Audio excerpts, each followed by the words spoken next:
Dear students, मैं प्रवीण चौहान स्वागत करता हूं आपका अपने चैनल विज्ञानिस्तान में। स्टूडेंट्स, ये लेसन नंबर फर्स्ट का थर्ड पोर्शन है, जहां पर हम लोग इस लेसन में आने वाली समस्त जो केमिकल रिएक्शंस हैं उनको बैलेंस करना सीखेंगे और उनको लिखना कैसे है ये सीखेंगे। तो देखिए, यहाँ पर इस चीज़ को स्टार्ट करने से पहले यहाँ पर आप लोगों को कुछ बेसिक सी चीज़ें जो हैं वो समझनी पड़ेंगी। 9th क्लास में आप लोगों ने पढ़ा है कि एलिमेंट्स क्या होते हैं, तत्व क्या होते हैं। अब उन तत्वों को अलग अलग डिस्क्राइब भी किया गया है, धातु, अधातु, उपधातु में। यहाँ पर मैं आप लोगों को एक बेसिक सी ट्रिक बता रहा हूँ। इस ट्रिक के में क्या होगा कि आप लोग आसानी से पहचान पाओगे कि कौन सा एलिमेंट जो है वो जो तत्व जो है वो धातु है और कौन सा जो है वो अधातु है। ये देखिए, बात सुनिए आप लोग। धातुओं की अगर हम लोग बात करते हैं तो धातुओं की मेन जो पहचान होती है, उनके वर्ड के नाम के पीछे क्या होता है, यम लगा होता है। यहाँ सोडियम है, पोटेशियम है, कैल्शियम है, मैग्नीशियम है, स्ट्रोंशियम है, रुबिडियम है, यूरेनियम है, एल्यूमिनियम है, बेरियम है, बेरिलियम है, क्रोमियम है, गैलियम है। तो ये पहचान है धातुओं की। धातुओं के साथ हमेशा क्या होता है, हमेशा यम शब्द जो है वो लगकर आता है। धातुओं के साथ हमेशा यम शब्द जो है वो लगकर आता है। दूसरी चीज अगर हम लोग देख लेते हैं कि अधातु, तो अधातु को आप आसानी से पहचान पाओगे। कैसे पहचान पाओगे कि हाइड्रोजन जो है, तो हाइड्रोजन के पीछे लग रहा है जन, ऑक्सीजन जन, नाइट्रोजन लास्ट में आ रहा है जन, और उसी तरह से सब नाम जो आता है वो आ जाता है आपका ईन, ईन, ईन, क्लोरीन, फ्लोरीन, ब्रोमीन, आयोडीन, और एक जो आ रहा है सल्फर, तो यहाँ पर रे लग कर आ रहा है। तो ये जो चीज़ है ये आपको बता पाएगी कि इसको देखकर आप बता सकते हो कि ये जो एलिमेंट है वो तत्व है। तो तत्व कौन सा है, धातु है या अधातु है। जो धातुएं होती हैं उनका बेसिकली क्या होता है, यम के द्वारा पहचाना जाता है, और अधातुओं को बेसिकली क्या होता है, आपके ईन और रे के द्वारा पहचाना जाता है। अब बेसिकली बात आती है कि इनकी संयोजकता कैसे होती है, इनको कैसे लिखा होता है। आपने कई जगह देखा होगा, जैसे लिखा गया कि हाइड्रोजन, अगर कह दिया कि हाइड्रोजन जो है वो रिएक्शन कर रहा है, किसके साथ रिएक्शन कर रहा है, हाइड्रोजन रिएक्शन कर रहा है ऑक्सीजन के साथ रिएक्शन कर रहा है और बना रहा है जल। तो बच्चों को अक्सर ये समस्या आती है कि सर इसका केमिकल फॉर्मूला कैसे लिखा जाए। ठीक है, जैसे अगर मैं लिखता हूं कि हाइड्रोजन, तो यहां पर H2, ये H2 कैसे आया। ऑक्सीजन, तो ऑक्सीजन के लिए यहां पर लिख दिया, तो O2 कैसे आया। क्या अकेला H लिखने पर या अकेला O लिखने पर, क्योंकि हाइड्रोजन का सिंबल तो हम लोगों ने पढ़ा है कि हाइड्रोजन को अगर हमें बताना होता है, हम कहते हैं कि हाइड्रोजन जो होता है वो H होता है, ऑक्सीजन जो होता है वो O होता है, नाइट्रोजन जो होता है वो N होता है, फ्लोरीन जो होता है वो F होता है, क्लोरीन जो होता है वो Cl होता है, ब्रोमीन जो होता है वो Br होता है, आयोडीन I होता है, और सल्फर जो होता है वो S होता है। तो अगर ऑक्सीजन आपको लिखना है तो O2 लिखा जाए या O लिखा जाए।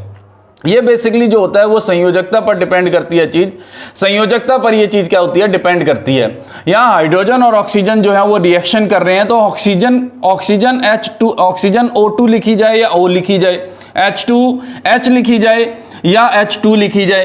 तो इसका मैं बेसिकली आपको एक छोटा सा ट्रिक बता देता हूं। देखिए आप लोग, H2O बना, ठीक है। याद रखना हमेशा, ये एक सिंपल सी ट्रिक है कि जब भी जिन शब्दों के पीछे जन लगकर आएगा, जिन शब्दों के पीछे जन लग के आएगा, वहां आपको 2 लगाना है।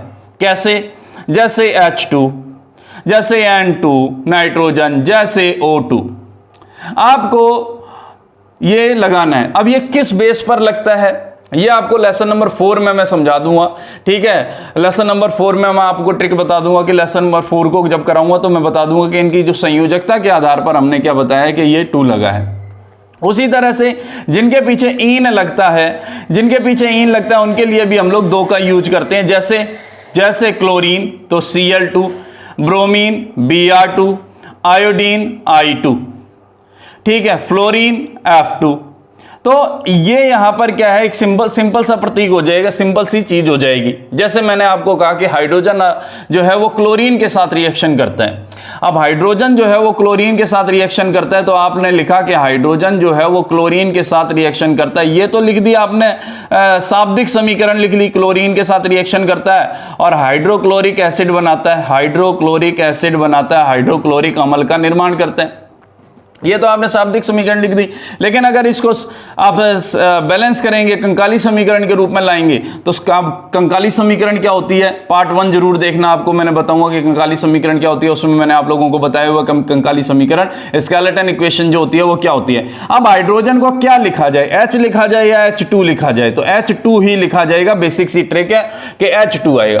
क्लोरीन को क्या लिखा जाए, ईन आ रहा है तो Cl2 लिखा जाएगा, फलस्वरूप बनेगा HCl। अब इसको बैलेंस करना जो है वो आसान हो जाता है। देखिए यहां पर हाइड्रोजन जो 2 हैं तो यहां पे लगा देंगे हम लोग 2, और Cl जो है वो 2 हैं, वहां पर लगा देंगे हम लोग 2। तो बैलेंस जो होती है वो हो जाती है, आपकी समीकरण इजी हो जाता है काम। अगर आप ये बेसिक सा काम कर लेते हैं तो आपको रासायनिक समीकरण को समझने में और उसको बैलेंस करने में कोई समस्या का सामना नहीं करना होगा। तो ये बेसिक सी ट्रिक है। इसके अलावा एक और चीज नोट कीजिए आप लोग, मैं आपको कुछ समूह बताता हूं, मैं आपको कुछ ऐसे समूह बताता हूं जो हमेशा आपके लेसन नंबर 1, 2, 3 और 4 में काम आने वाले हैं।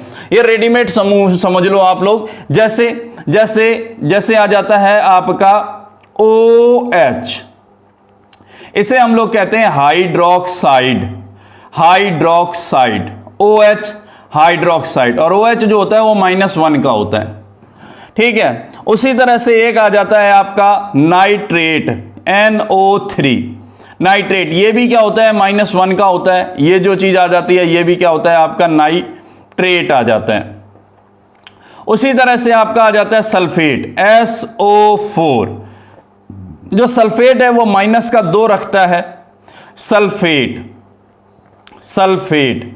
और उसी तरह से एक चीज आ जाती है CO3 कार्बोनेट, ये भी -2 रखता है, तो ये जो आ जाएगा आपका कार्बोनेट। ये कुछ ऐसे समूह हैं तत्वों के जो रेडीमेड हैं, और आपको क्या है, इनको ही उठा के सीधा यूज कर लेना है। कैसे यूज करना है, जैसे मैंने आपको कहा कि जिंक सल्फेट। अब जिंक सल्फेट कैसे लिखी जाए, तो जिंक सल्फेट लिखने का सिंपल सा तरीका है ZnSO4, ZnSO4। अगर आपको कहा जाता है कॉपर सल्फेट लिखो तो आप लिखोगे CuSO4। जैसे आपको कहा जाता है कि कैल्शियम कार्बोनेट लिखो, आपने कहा कैल्शियम ये है और कार्बोनेट CO3। जैसे आप लोगों को कहा जाता है सोडियम क्लोराइड, तो आपने कहा सोडियम हाइड्रोक्साइड, तो आपने कहा NaOH। अगर आपको कहा जाता है कैल्शियम हाइड्रोक्साइड, तो CaOH की ट्वाइस, कैल्शियम हाइड्रोक्साइड। अगर आपको कहा जाता है मैग्नीशियम हाइड्रोक्साइड, MgOH की ट्वाइस। जैसे आपको कहा जाता है कि सिल्वर नाइट्रेट, तो आप कहोगे AgNO3, AgNO3। जैसे आपको कहा जाता है लेड नाइट्रेट, तो आप कहोगे PbNO3 की ट्वाइस, यानी कि PbNO3, क्योंकि NO3 की ट्वाइस इसलिए किया क्योंकि Pb जो है वो +2 का है और NO3 जो है वो -1 का है। तो ये आपने कर लिया PbNO3 की ट्वाइस, यानी कि PbNO3 जो है वो 2 बार आ रहा है, सॉरी। अब इतना जो है वो बेसिक सी चीजें जो होती हैं वो समझ लीजिए आप, आपकी रासायनिक समीकरणें जो हैं वो आपकी इजी हो जाएंगी, आपको आराम से आने लग जाएंगी। एक चीज और कर लीजिएगा आप, एक चीज और करनी है आपको। वो क्या करनी है कि देखना, आप कभी भी कोई कंपाउंड दिया जाता है तो जैसे मैं लिख देता हूं सोडियम क्लोराइड NaCl, तो NaCl में ये Na सोडियम है और ये क्लोरीन है, तो ये हमेशा मोस्ट प्रोबेबिलिटी यही रहेगी कि ये एलिमेंट जो होगा वो हमेशा धातु होगा। धातु यानी कि धनायन देगा, यानी कि इसके ऊपर हमेशा प्लस चार्ज होगा। ये आपको समझना है, होगा नहीं, दिखाई नहीं देगा ये, लेकिन आपको पता होना चाहिए कि ये पॉजिटिव रखेगा। और Cl जो होगा वो अधातु होगा, बेसिकली ये हमेशा अधातुएं होंगी, ठीक है, किसी भी यौगिक में। तो ये आ जाता है आपके माइनस का आ जाता है। जैसे यहां पर एक आपको ZnSO4 दिखाई दे रहा है, ZnSO4 में Zn जो है वो प्लस की वैलेंसी रखेगा, SO4 माइनस की रखेगा। CaCO3 में Ca कैल्शियम प्लस की रखेगा और कार्बोनेट माइनस की रखेगा। प्लस की कितनी रखेगा, प्लस की रखेगा जी 2, और कार्बोनेट जो होता है वो प्लस माइनस की 2 रखता है, तो माइनस के 2 और प्लस के 2 कट जाएंगे। कैल्शियम यहां पर देखिए प्लस के 2 वैलेंसी रखता है, OH जो है माइनस की 1 रखता है, क्योंकि यहां पर 2 हैं तो ये भी माइनस के 2 हो जाएंगे। उसी तरह से CuSO4 कॉपर सल्फेट में ये चीज प्लस की होगी और SO4 माइनस का होगा। NaOH में Na प्लस का होगा, OH माइनस का होगा। MgOH में Mg प्लस का होगा, OH माइनस का होगा। AgNO3 में Ag प्लस का होगा, NO3 माइनस का होगा। Pb में लेड जो होगा वो आपका प्लस का होगा और NO3 जो होगा वो आपका माइनस का होगा। यानी कि किसी भी कंपाउंड में, किसी भी यौगिक में आपको साफ साफ देख लेना है। जैसे ये लिखा हुआ है HCl, तो HCl में H जो है वो पॉजिटिव है और Cl जो है वो नेगेटिव है। H2O में भी यहां पर आपका H जो है वो पॉजिटिव है और O जो है वो नेगेटिव है। हाँ जी स्टूडेंट्स, तो अब आपकी जो ये बेसिक सी चीजें हैं वो कंप्लीट होती हैं। अब इसके बाद हम क्या करते हैं, आपकी बुक में जितनी भी केमिकल इक्वेशंस दी गई हैं उन सबको क्या करते हैं, लिखते हैं और उनको क्या करते हैं, बैलेंस करते हैं। साथ के साथ जो भी आपको सावधानियां रखनी है वो मैं आपको बताते जाऊंगा। आप गौर से वीडियो को सुनना, ठीक है, इसे स्किप मत करना, ये बहुत इंपॉर्टेंट है। मैं गारंटी देता हूं कि इसके बाद आप लोग केमिकल रिएक्शंस को सॉल्व करना जो है वो आसानी से करने लग जाएंगे, सॉल्व करना जो है वो सीख जाएंगे। जैसे यहां मैं शुरुआत करता हूं बिल्कुल सिंपल रिएक्शन से। जैसे यहां पर मैं शुरुआत करता हूं एक सिंपल सी रिएक्शन से। मैंने कहा आपकी बुक का जो लेसन जब स्टार्ट होता है पहले पेज पर एक रिएक्शन दी गई है, वो कहती है कि एक मैग्नीशियम रिबन है। क्या है? मैग्नीशियम रिबन है, यानी कि मैग्नीशियम की कोई पट्टी है, ठीक है, मैग्नीशियम कोई रिबन पट्टी है उसकी। तो मैग्नीशियम जो है फॉर्मूला क्या आ जाएगा इसका, मैग्नीशियम जो होता है वो होता है Mg, ठीक है। यम है तो धातु है, श्योर है। रिएक्शन कर रही है ऑक्सीजन के साथ, यानी कि ये ऑक्सीजन की उपस्थिति में जलाई जा रही है। याद रखना जब भी किसी चीज के साथ ऑक्सीजन का संयोग होता है वो ऑक्सीडेशन रिएक्शन होती है। और दूसरी मोस्ट इंपॉर्टेंट चीज ये है कि मोस्टली चीजों में क्या होता है, बर्न करने पर ही ऑक्सीजन की रिएक्शन होती है। तो रिबन को हमने क्या किया, ऑक्सीजन की प्रेजेंस में जलाया, जिसकी वजह से बन गया मैग्नीशियम ऑक्साइड। मैग्नीशियम ऑक्साइड बन गया जी आपका मैग्नीशियम ऑक्साइड बन गया। अब वो इसको कहता है कि केमिकल इक्वेशन, रासायनिक समीकरण की फॉर्म में लिखिए। हमने देखा है कि मैग्नीशियम Mg है तो Mg, और ऑक्सीजन के साथ रिएक्शन कर रहे हैं तो O लिखना नहीं, O नहीं लिखना, यहां पर O2 लिखना है। जन आ रहा है, रिएक्शन हुई, बना MgO। मैग्नीशियम ऑक्साइड का फार्मूला तो यही होता है Mg और O। देखिए क्या है, Mg के प्लस के 2 चार्ज होते हैं और ऑक्सीजन के माइनस के 2 होते हैं। अब क्योंकि यहां पे ऑक्सीजन के मॉलिक्यूल 4 हैं तो यहां पर ऑक्सीजन जो है वो 4 ले आती है, ठीक। एक तो ये तरीका है, आप इसको देख सकते हो। दूसरा आप लोगों को क्या देखना है, सिंपल सा तरीका देखना है आपको, मैं बता दूंगा कि आपको इसमें हिट एंड ट्रायल विधि का यूज करना है। देखो एक कि अभिकारक में और उत्पादों में क्या डिफरेंस नजर आ रहा है। आप गौर से देखोगे तो यहां पर जो ऑक्सीजन है वो सम है, जबकि यहां पर विषम है। यहां पर ओड है, यहां पर इवन है, यहां 1 है, यहां 2 है। तो आप कोशिश कीजिए कि इसको सम में बदल दीजिए। कैसे सम में बदल सकते हैं कि आप इसको मल्टीप्लाई कीजिए 2 से। जैसे ही आप इसको मल्टीप्लाई करोगे 2 से, ऑक्सीजन तो 2 हो गई, लेकिन मैग्नीशियम के ऊपर एक इफेक्ट पड़ा कि मैग्नीशियम भी यहां पर 2 हो गए। अब हम क्या करेंगे, अब हम लोग मैग्नीशियम को भी 2 कर देंगे। आपकी रासायनिक समीकरण जो होती है वो क्या हो जाती है, संतुलित हो जाती है, ठीक है। दूसरा एक और उदाहरण देख लेते हैं हम लोग। यहां पर रिएक्शन करवाई जा रही है जिंक सल्फेट। जिंक की जो रिएक्शन है वो सल्फ्यूरिक अम्ल के साथ करवाई जा रही है, सल्फ्यूरिक अम्ल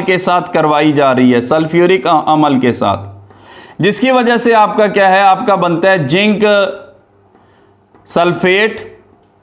और साथ में क्या है, हाइड्रोजन जो है वो गैस जो होती है वो क्या होती है, मुक्त होती है। हाइड्रोजन गैस जो होती है वो मुक्त होती है। याद रखना जब भी आप किसी केमिकल रिएक्शन में किसी गैस को रिमूव करते हैं, किसी गैस को मुक्त करते हैं, आपको एरो का निशान लगाना पड़ेगा ऊपर की तरफ। यही मैंने चीज आपको अवक्षेप अभिक्रिया में बताई थी। अवक्षेपण अभिक्रिया में जब अवक्षेप बनता है तो आपको एरो का निशान लगाना पड़ता है नीचे की तरफ। तो जिंक का फॉर्मूला जो होता है वो होता है Zn, और रिएक्शन कर रहे हैं ये H2SO4 के साथ, तो बन जाता है आपका ZnSO4। साथ में हाइड्रोजन जो है वो क्या होती है, मुक्त होती है। हमने ये जो शाब्दिक समीकरण है इसी को देखा है, ज्यादा कुछ नहीं किया। तो ये 2 रिएक्शनें जो होती हैं वो आपकी कंप्लीट होती हैं। ये ऑलरेडी बैलेंस है, इसको बैलेंस करने की जरूरत नहीं है। तीसरी चीज देख लेते हैं, तीसरी रासायनिक समीकरण देख लेते हैं। कहता है कि हाइड्रोजन जो है वो रिएक्शन कर रहा है, हाइड्रोजन जो है वो रिएक्शन कर रहा है, हाइड्रोजन जो है वो रिएक्शन कर रहा है क्लोरीन के साथ, क्लोरीन के साथ। जन है और ईन है, सिंपल सा, पता ही चल गया होगा अब तक तो लिखने से पहले। जिसको पता है वो कमेंट सेक्शन में जा डाले कि इसका आंसर जो है वो क्या निकलना चाहिए। यहां पर हम लोग निकालते हैं हाइड्रोक्लोरिक अम्ल बना दिया, हाइड्रोक्लोरिक अम्ल जो है वो यहां पर क्या होता है, बन जाता है। आपका हाइड्रोक्लोरिक अम्ल जो है वो बन जाता है। क्या हुआ है कि हाइड्रोजन H लिखा जाए या H2, क्लोरीन, क्लोरीन Cl लिखा जाए या Cl2, कहेंगे Cl2 लिखिए, क्योंकि हमने अभी तो सीखा है कि जिनके पीछे ईन आता है उसके लिए 2 लगाएंगे। बन गया आपका HCl, हाइड्रोक्लोरिक एसिड। समीकरण संतुलित है या नहीं देख लेते हैं। वही चीज Cl को देखिए, यहां पर Cl 1 है जबकि यहां पर 2 है, मल्टीप्लाई कर दीजिए 2 से। जैसे ही आप इसको मल्टीप्लाई करोगे हाइड्रोजन के ऊपर इफेक्ट पड़ेगा, हाइड्रोजन 2 हो गए, यहां पर भी 2 है, बैलेंस है आपकी समीकरण, आपकी रासायनिक समीकरण जो है वो बैलेंस है। तीसरा एक और उदाहरण कर लेते हैं हम लोग। तीसरा हम लोग एक उदाहरण कर लेते हैं कि कैल्शियम, कैल्शियम, देखो आप लोगों को चीजें समझ में आ रही होंगी। कैल्शियम की अभिक्रिया हो रही है किसके साथ, कहता है ऑक्सीजन के साथ करवा दो जी। ठीक है जी, ऑक्सीजन के साथ करवा दिया, कैल्शियम की ऑक्सीजन के साथ रिएक्शन करवा दी, जिसकी वजह से बन गया calcium oxide, calcium oxide, calcium oxide, जिसकी वजह से आपका बन गया कैल्शियम ऑक्साइड। अब कैल्शियम का फॉर्मूला कैल्शियम होता है Ca, यम है तो धातु ही है, कंफर्म होता है। Oxygen O2, calcium oxide CaO। अब 2 लगाया जाए या ना लगाया जाए, ऑक्सीजन कभी कभी हम लोग फ्लो में लगा देंगे, लगाते ही गलत हो जाए। क्यों? क्योंकि कैल्शियम की प्लस की 2 होती है और ऑक्सीजन की माइनस की 2 होती है, तो एक कैल्शियम और एक ऑक्सीजन तो बैलेंस हो जाते हैं। हम 2 नहीं लगाएंगे, नहीं तो माइनस में वृद्धि हो जाएगी। बैलेंस करने के लिए फिर वही चीज देख लेते हैं, दोनों तरफ कहां कमी आ रही है। ऑक्सीजन को देखते हैं, ऑक्सीजन को मल्टीप्लाई कर देते हैं 2 से, जिसकी वजह से कैल्शियम को भी मल्टीप्लाई करना पड़ेगा 2 से, कैल्शियम ऑक्साइड बन गया आपका। बिल्कुल सिंपल तरीके से मैं आपको रासायनिक समीकरणों को संतुलित करना सिखा रहा हूं। इसमें किसी भी तरह का आपको बोर्ड एग्जाम के अंदर नहीं कहा जाएगा कि टफेस्ट, जो सबसे टफ रिएक्शन है आप उसी को लिखिए, नहीं, आप सबसे सिंपल रिएक्शन को भी लिख सकते हो। देखो यहां पर यह संयोजन अभिक्रिया का उदाहरण है, संयोजन अभिक्रिया का उदाहरण होने के साथ साथ ही ये यहां पर ऑक्सीकरण अभिक्रिया का ही उदाहरण है, दोनों ही अभिक्रियाएं जो हो रही हैं। इसके अलावा ये मैग्नीशियम ऑक्सीजन के साथ रिएक्शन कर रहा है, यानी कि उष्मा की इसको साथ जलाना पड़ रहा है, तो यहां पर ये उष्मा शोषी अभिक्रिया भी है। भाई जब आप लेसन को स्टार्ट करते हो कहते हैं ना कि मैग्नीशियम रिबन को ऑक्सीजन की प्रेजेंस में जलाया। अगर आप ऑक्सीजन को गर्मी देते ही नहीं या मैग्नीशियम को जलाते ही नहीं, हीट ही नहीं चलाते, तो आपकी रिएक्शन ही नहीं होती, यानी कि उष्मा शोषी अभिक्रिया है। 3 और रिएक्शनों के एग्जाम्पल बता देते हैं। ये ZnH2SO4 वियोजन अभिक्रिया, विस्थापन अभिक्रिया का उदाहरण है। यहां पर क्या, जिंक जो है वो ज्यादा क्रियाशील है, इसलिए हाइड्रोजन को उसने मुक्त कर दिया और H2SO4 बना लिया, उसने ZnH2SO4 के साथ अटैच हो गया, आपका हाइड्रोजन निकाल दिया। ये आपका संयोजन अभिक्रिया का उदाहरण है। संयोजन अभिक्रिया का उदाहरण होने के साथ साथ ये अपचयन अभिक्रिया का उदाहरण है, क्योंकि यहां पर क्लोरीन के साथ हाइड्रोजन का एडिशन हो रहा है, यानी कि हाइड्रोजन में वृद्धि हो रही है। तो आप केमिकल रिएक्शन को अच्छे से समझिए, केमिकल रिएक्शन ज्यादा कॉम्प्लिकेटेड नहीं है, बहुत इजी है। चलिए और उदाहरण कर लेते हैं फटाफट। आपकी बुक में एक और उदाहरण दिया गया है पेज पर, क्या कहता है कि आपका जो ये कैल्शियम हाइड्रोक्साइड बना है, कैल्शियम हाइड्रोक्साइड बना, हमने कहा ठीक है जी कैल्शियम हाइड्रोक्साइड बना है, कैल्शियम हाइड्रोक्साइड बना है, जिसे आप लोग क्या कहते हैं, जिसे आप लोग बिना बुझा चूना कहते हैं। हम इसको क्या करते हैं, जल के साथ क्रिया करा देते हैं। जल के साथ क्रिया कराने पर, अब बिना बुझे चूने को अगर आप जल के साथ अभिक्रिया कराओगे तो चूना बुझ जाएगा, तो आपका बन जाएगा बुझा हुआ चूना, बुझा हुआ चूना कैल्शियम हाइड्रोक्साइड, कैल्शियम हाइड्रोक्साइड यानी कि OH। तो यहां पे OH की ट्वाइस लगानी पड़ेगी, आपने कह दिया OH की ट्वाइस, कैल्शियम हाइड्रोक्साइड बन जाएगा, कैल्शियम हाइड्रोक्साइड बन जाएगा, कैल्शियम हाइड्रोक्साइड बन जाएगा। इसी को आप लोग बुझा हुआ चूना कहते हैं।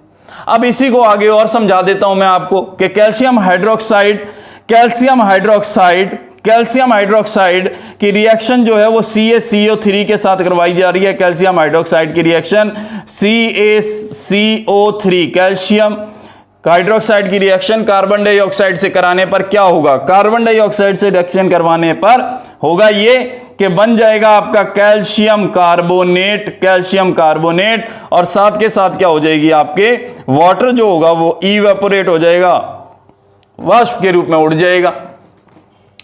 क्या ये रासायनिक समीकरण बैलेंस है? चेक कर लेते हैं। देखिए यहां पर आप सबसे पहले आप ऑक्सीजन को ही देखिए, यहां ऑक्सीजन 3 है, यहां ऑक्सीजन 1 है, यानी कि हो गए 4। उत्पाद की साइड में 4 ऑक्सीजन है, क्या यहां 4 ऑक्सीजन है? बिल्कुल है। 2 ये रहे, 2 ये रहे। दूसरी जो चीज आ जाती है वो ये आ जाती है कि कैल्शियम को काउंट कर लेते हैं। कैल्शियम इस साइड में 1 है, इस साइड में भी 1 है। अब रह गया अकेला कार्बन। कार्बन को हम लोग देख लेते हैं, कार्बन यहां 1 है, यहां पर भी 1 है, हाइड्रोजन 2 है, हाइड्रोजन 2। केमिकल रिएक्शन ऑलरेडी जो है वो बैलेंस है, ठीक है। तो डियर स्टूडेंट्स, उसके बाद हम लोगों का एक और एग्जांपल आ जाता है। एग्जांपल ये है कि थोड़ा सा टफ है, देखिएगा आप लोग, और मैं आपको बिल्कुल इजी वे में समझाने का प्रयास करता हूं। कहता है कि लेड नाइट्रेट, लेड का फॉर्मूला होता है Pb, NO3 की ट्वाइस, लेड नाइट्रेट है। आपने इसको क्या किया? गरम किया तो बना लेड ऑक्साइड, साथ में बना नाइट्रोजन डाइऑक्साइड, और साथ में बना आपके ऑक्सीजन। अब ये तो गुरुजी ने बहुत कॉम्प्लिकेटेड चीज लिख दी। बैलेंस कैसे किया जाए, इसको कहां से स्टार्ट किया जाए? तो कहां से क्या करना है स्टार्ट? देखिए आप लोग, यहां आप अगर देखते हैं कि ऑक्सीजन को आप देखिए, ऑक्सीजन जो है यहां पर 2 है और 1 है, यानी कि 5 है। कितने से मल्टीप्लाई किया जाए कि ये सम हो जाए? तो यहां पर हम जैसे इसको क्या करते हैं, मल्टीप्लाई करते हैं। 2 से ही शुरुआत करनी है, 2 से नहीं होगा तो 3 से, 3 से नहीं होगा तो 4 से, 4 से नहीं होगा, 5 से जब तक बैलेंस नहीं होगा हम लोग हिट एंड ट्रायल करते रहेंगे। तो यहां जैसे ही हम लोग देखते हैं कि लेड जो है, लेड ऑक्साइड को जैसे हमने इसको 2 से मल्टीप्लाई कर दिया, अब इस एरिया में ऑक्सीजन का जो नंबर है वो 6 हो गया, 6 हो गया। क्या यहां पर 6 ऑक्सीजन है? कहता है बिल्कुल है जी, ये रहे 6 ऑक्सीजन है। लेकिन इससे इफेक्ट क्या पड़ा? इससे इफेक्ट ये पड़ा कि आपका जो Pb है वो 2 हो गए। तो अपने इसको बैलेंस करने के लिए यहां पर Pb को क्या कर लेते हैं, 2 लगा देते हैं। अब जैसे ही Pb को बैलेंस करते हैं, ऑक्सीजन वापस क्या हो जाता है, डिसबैलेंस हो जाता है। नाइट्रोजन को काउंट कर लेते हैं। देखिए ऑक्सीजन जो है वो 3 दूनी 6 दूनी 12 हो जाते हैं, और नाइट्रोजन जो है वो 2 हो जाते हैं, और 2 और 2 4 हो जाते हैं। तो पहले हम लोग क्या करते हैं, नाइट्रोजन की व्यवस्था सेट करते हैं। ऐसा करते हैं कि नाइट्रोजन को बराबर करते हैं। नाइट्रोजन यहां 4 है इस एरिया में, हम भी इस एरिया में क्या करते हैं, नाइट्रोजन को 4 ही कर देते हैं, इसलिए हमने मल्टीप्लाई कर दिया यहां पर 4 से। जैसे ही हम यहां पे मल्टीप्लाई 4 से करते हैं, देखिए क्या होता है कि ऑक्सीजन जो होते हैं 4 दूनी 8, 8 और 2 10, 10 और 2 12, यानी कि ऑक्सीजन हो गए कंप्लीट। नाइट्रोजन जो है वो कंप्लीट हो गए, N 4 है, N 4 है, और Pb 2 है, वो भी बैलेंस हो गया। बिल्कुल सिंपल सी समीकरण आपकी। हमने केवल और केवल अच्छे से चेक किया और ऑक्सीजन से शुरुआत की है। कहता है ये किस प्रकार की अभिक्रिया है?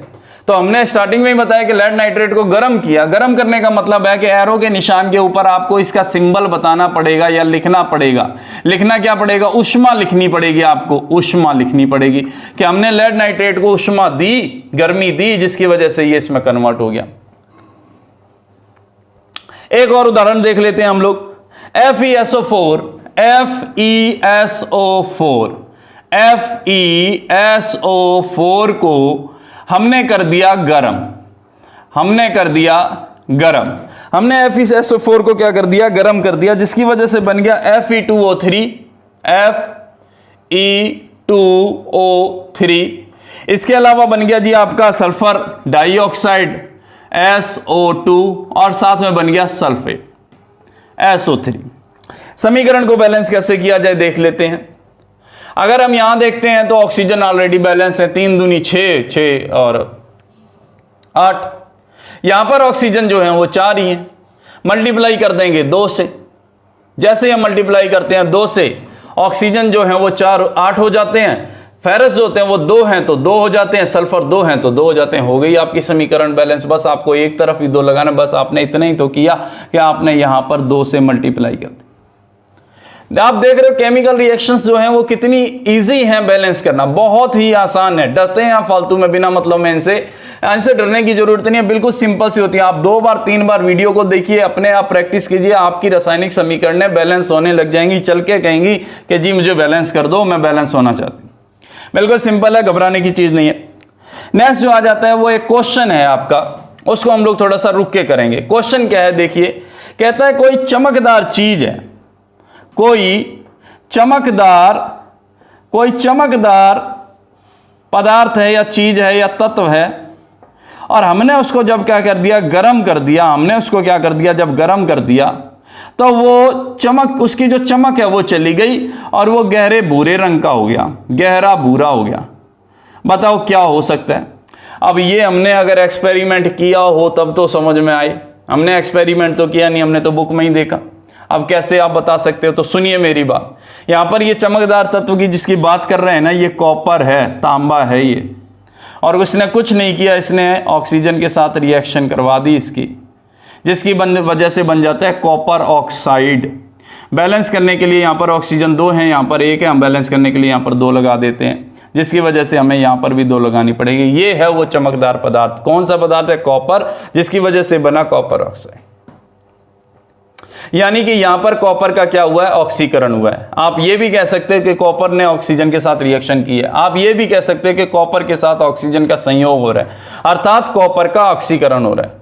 कॉपर का ऑक्सीकरण यानी कि कॉपर का संक्षारण हो रहा है, कॉपर के रंग में परिवर्तन आ रहा है, चमक उसकी जा रही है, गहरे भूरे रंग का होता है, जिसकी वजह से इसकी इकोनॉमिक वैल्यू जो होती है वो कम हो जाती है।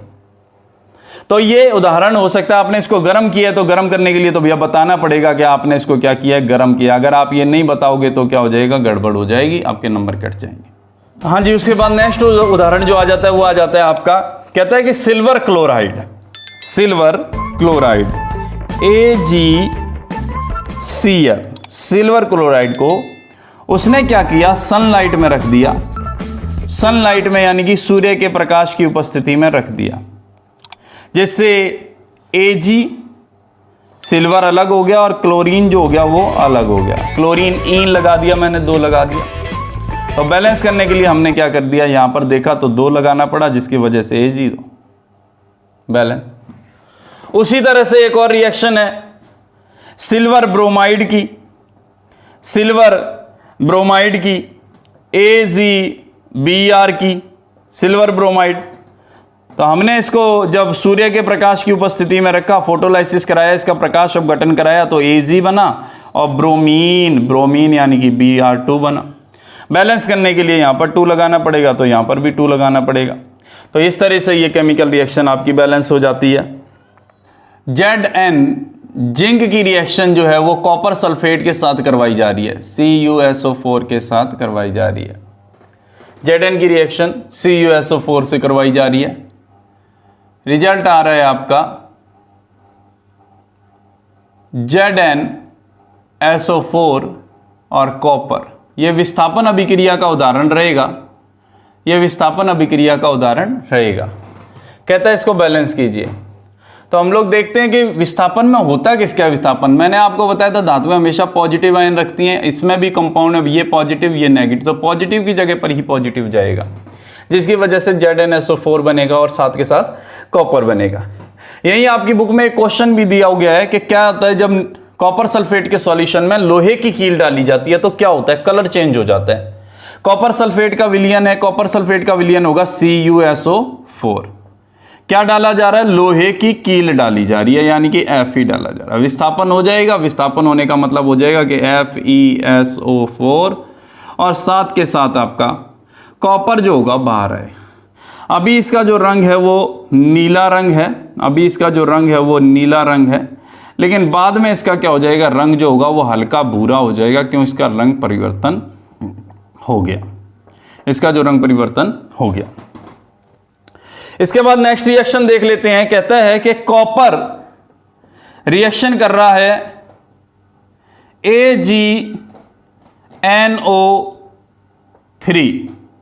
AgNO3 के साथ क्या कर रहा है, कॉपर जो है वो रिएक्शन कर रहा है, जिसकी वजह से बन रहा है कॉपर नाइट्रेट CuNO3 की ट्वाइस, और साथ के साथ जो सिल्वर है वो क्या हो रही है, इसमें एक्सटेंड हो रही है, सिल्वर जो हो रही है बाहर हो रही है, यानी कि कॉपर ने क्या कर दिया, सिल्वर नाइट्रेट में से सिल्वर को क्या कर दिया है, विस्थापित कर दिया। कहता है समीकरण को बैलेंस कीजिए। तो अगर हम लोग समीकरण को बैलेंस करते हैं तो देखते हैं कि यहां इस साइड में अगर Ag की बात करते हैं, यहां कॉपर की बात करते हैं तो कॉपर 1 है, बैलेंस है, कॉपर 1 है। NO3 की बात करते हैं, NO3 2 है, तो यहां 2 लगाना पड़ेगा। और Ag जो है वो भी क्या हो गया, यहां पर 2 हो गया, यानी कि यहां पर भी आपको क्या करना पड़ेगा, 2 लगाना पड़ेगा। आपकी समीकरण जो होती है वो क्या हो जाती है, बैलेंस हो जाती है।